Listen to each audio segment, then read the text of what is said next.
Mais ce que l'on voit dans les étoiles filantes, ce sont des petits morceaux de poussière de comète.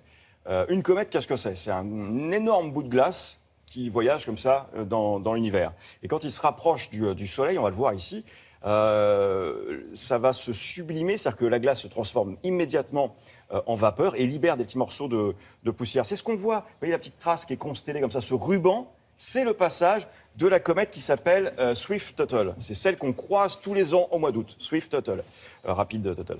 Donc elle laisse d'année en année comme ça des petites traces de poussière.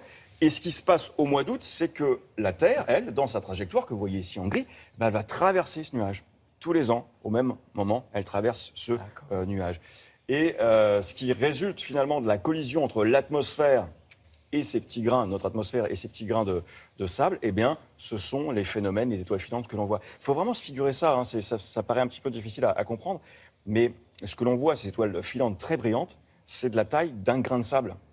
Alors certes, c'est un grain de sable qui traverse cette atmosphère à quelque chose comme 50 km/s, ça c'est un minima, mais ça ionise l'atmosphère qui se trouve autour et ça produit ces phénomènes fabuleux.